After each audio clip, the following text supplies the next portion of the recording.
Jan 6 hearing, Trump pressured Pence to overturn U.S. election. Rioters got within 12 meters, 40 feet, of Pence, but the VP refused to leave the U.S. Capitol complex. A timeline of the third public committee hearing. Thursday's hearing on the January 6, 2021 insurrection at the U.S. Capitol, the third hearing thus far, focused on Vice President Mike Pence's refusal to go along with former President Trump's scheme to overturn the 2020 United States election. Pence's aides testified that his refusal never wavered under immense pressure from Trump and that he was targeted on January 6, where rioters chanted "Hang Mike Pence."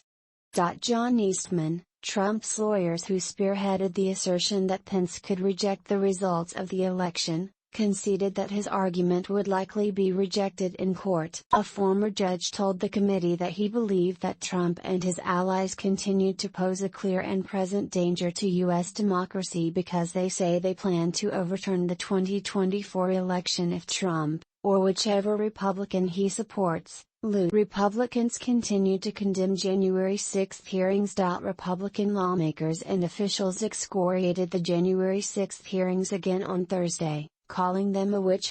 Real America doesn't care about the January 6 committee.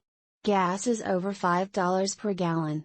Tweeted Representative Jim Jordan, the ranking Republican member of the House Judiciary Committee. Shortly after the hearing ended, the House Judiciary GOP account tweeted another hearing, another dud, and said that the committee hasn't produced any new bombshell evidence. Ex-judge says Trump still clear danger to U.S. democracy. Luttig, the retired federal judge, has said Trump and his allies remain a clear and present danger to American democracy. A conservative jurist who was appointed to the federal judiciary by former Republican President George W. Bush, Luttig said Trump and his allies are already pledging that they would attempt to overturn the 2024 elections if it doesn't go their way. "I don't speak those words lightly," Luttig told the committee. "I would have never spoken those words ever in my life, except that that's what the former president and his allies are telling us." Eastman sought presidential pardon. Eastman, who helped spearhead efforts to overturn the election according to the committee, sought a presidential pardon in the final days of the Trump presidency. "I've decided that I should be on the pardon list if that is still in the works," Eastman wrote in an email to Trump's lawyer Rudy Giuliani, according to the panel.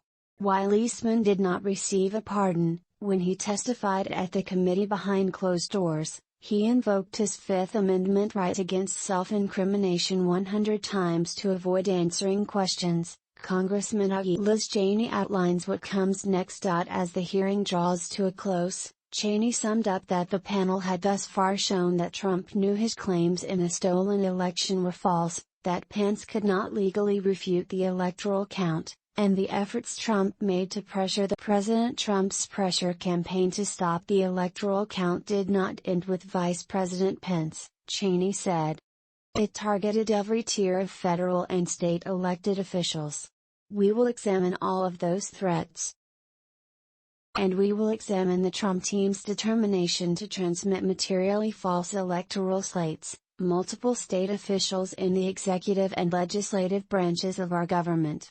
Eastman kept pushing for Pence to overturn vote after riot. Even after the riot, Eastman kept pushing for Pence to refuse to certify Biden's victory. Jacob has told the committee. He said he showed Pence Eastman's request, which came via email, a day or two after the January 6 events, and the then Vice President called the push rubber rooms. Jacob said he interpreted the expression to mean that continuing to ask Pence to overturn the election was certifiably crazy. Pence's life was in danger, Congressman.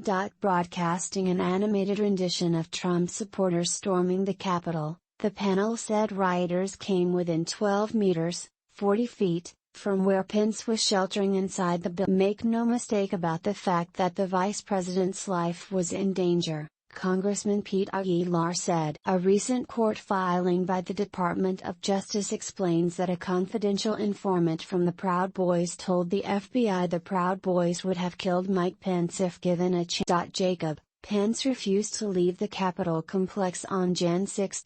As rioters entered the Capitol on January 6, Many in search of the vice president, Pence and his staff were evacuated to a secure location in the complex, and there was a discussion whether they should. Pence refused to get in the cars provided by the Secret Service, his former counsel Greg Jacobs said. The vice president did not want to take any chance that the world would see the vice president of the United States fleeing the United States Capitol, Jacob testified. He said Pence was determined to finish his constitutional duty of presiding over the electoral count, and rioters who breached the Capitol and would not have the satisfaction of disrupting proceedings beyond the day on which they were supposed. Witnesses described tense call between Trump and Pence. Witnesses have described a tense call between Trump and Pence on the morning of the riot. The then president hurled insults at his vice president that day for refusing to overturn election results, according to the witnesses. Nicholas Luna, a former Trump aide, said in a recording he remembered Trump calling Pence a wimp. Ivanka Trump, the former president's daughter, recalled that the conversation was heated. It was a different tone than I'd heard him take with the vice president before, she said in a video. Julie Radford, Ivanka's former chief of staff, said the former presidential advisor told her that Trump had called Pence the P word. Pence aides rebuked Trump's statement that vice president was in agreement with him. Former aides to Pence have rejected a statement by the Trump campaign on January 5, 2021 that stated the two were in total agreement that the vice president has the power to act. We were shocked and disappointed because whoever had written that statement out, it was categorically untrue, Jacob said. Pence counsel warned standoff might have to be decided in the streets.